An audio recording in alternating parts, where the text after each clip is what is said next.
Hey everybody, KMO here, and last week I was in Lancaster, Pennsylvania, and I took a walk around the town with my friend, and he asked me, do you ever fear that your best reading is behind you? And at first I didn't really get the intent of his question, and I reflexively said no, because I was thinking, oh, there's lots of good books being written, and I'm sure some of the best things I'm ever going to read will still be in the future. But then I realized, but I almost never read books anymore. I listen to a lot of audiobooks, but listening to audiobooks is not the same thing as reading, even though in some instances I can't remember if I read a book or listened to it on Audible or some other service. So today I'm sitting at my computer and I'm typing up a script for a comic strip. And suddenly the power goes out.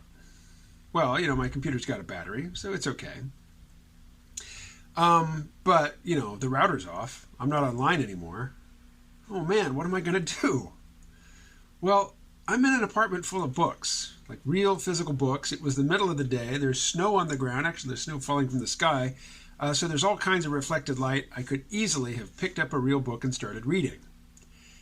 Instead, I picked up my phone and I turned on the mobile hotspot function so that I would have internet and I could keep doing my internet-related stuff. Unfortunately, while I was doing that, my computer rebooted, and because I was offline when it rebooted, most of the email I'd been working on, I compose all text in an email message because Google automatically saves drafts if you're online. But if you're working on computer battery while the power's out, no drafts get saved. So had to reproduce that bit of work. No great tragedy. The tragedy was that it was a perfect opportunity to pick up a real book and read a real book, and I chose to find some way to get back online. So, I introduced today's video with that anecdote, or those two anecdotes, because the book that I'm going to be talking about, The Narrow Corridor, States, Societies, and the Fate of Liberty by Daron Acemoglu and James Robinson, is a book I really should be reading. The content is right at the edge of what I can take in as an audiobook, because typically when I'm listening to an audiobook, I'm doing something else as well. And, unless I'm just walking outside, I'm just taking a walk, I'm not looking at any other text, I'm not paying attention to anything else except putting one foot in front of the other and listening to what's coming into my earbuds. Unless I'm doing that, this book is it's not suitable for an audiobook, but I'm making the audiobook compromise, which is I know that I'm never going to read the book. I know that listening to it as an audiobook is not the same thing as reading it, but I'm not going to read it. I'm just not. So I listen to it.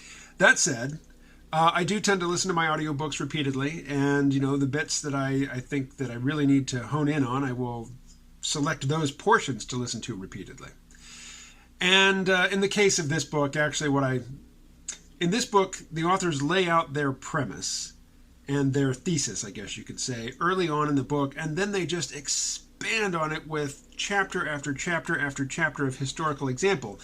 And it's fascinating stuff, it's great history, but if you didn't really pay close attention in the very beginning, you're not exactly sure, I wasn't exactly sure, what they were supposed to be illustrating with all of their historical examples. So, as is often the case, when I'm halfway through a book and I'm not sure I'm getting it, I will go and seek out an interview or a talk by the author, which I've done. So, to start off, the authors frame their whole thesis. The narrow corridor is the narrow set of conditions, for a state or a society in which liberty flourishes. And it is a balance between the power of the state and the power of society. Two different things. And the authors frame the whole book with a reference to Thomas Hobbes. Now, you're probably familiar with Hobbes' best-known work, Leviathan, although, like so many books, it has a very long title. I'm not going to call up the full title right now, although I'll put it on screen, in the editing phase. You can see it's a ridiculously long title. And it doesn't roll off the tongue like, the title of the book I'm talking about. But there's a very famous passage in that book. You've probably heard a portion of it I won't say a million times, except I just did, but many, many times, that, the life of man in a state of nature is solitary, poor, nasty, brutish, and short, or something like that.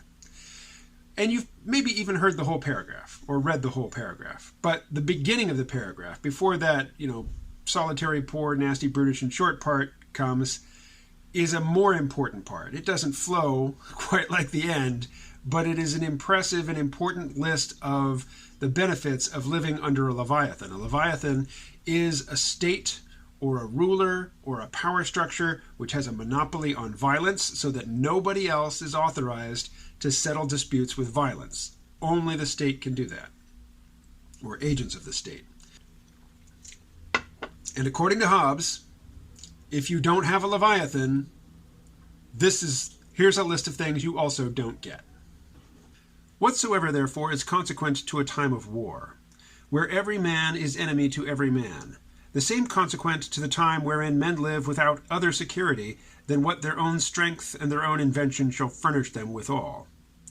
In such condition there is no place for industry, because the fruit thereof is uncertain, and consequently no culture of the earth, no navigation, no use of the commodities that may be imported by sea, no commodious building, no instruments of moving and removing such things as require much force, no knowledge of the face of the earth, no account of time, no arts, no letters, no society, and which is worst of all, continual fear and danger of violent death.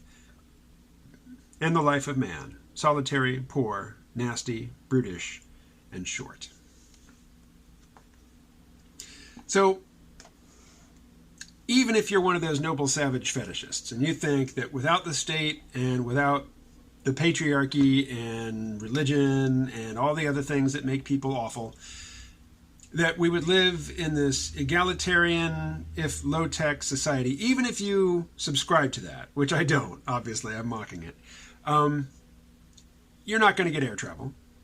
You're not going to get, steam power, hydraulics. You're not going to have bulldozers or backhoes. You'll be shoveling snow because there'll be no snowplows. Nothing imported from overseas. To say nothing of no electrical grid, no systemic, widespread plumbing, and no wastewater treatment. None of the stuff that comes from high-tech industry, fossil fuels, and most importantly, large-scale organization and distribution of tasks so that we can achieve very large, complex projects for the benefit of everybody. Am I saying that civilization is perfect and that the benefits of it are equally distributed? Well, of course not. Of course not. There is a middle path. There is some useful area. There is some area worth exploring between the two extremes in almost any case. So the authors, Acemoglu and Robinson, they take Hobbes as a starting point. And they say, yeah, Hobbes got something pretty important right. That, without a state, there are certain expectations that we have about living a good life and enjoying liberty that are basically impossible. They say, but Hobbes got one thing flat wrong, and he didn't anticipate one other thing. So for Hobbes, there is the state of nature, and there is life under the Leviathan, and those are your options. And, this one is nasty, solitary, brutish, and short, and this one is better. Acemoglu and Robinson say, well, there are many kinds of Leviathan. What Hobbes describes as a state of nature, they call the absent Leviathan. And life under the absent Leviathan is not always, a state of war where every man is the enemy of every man.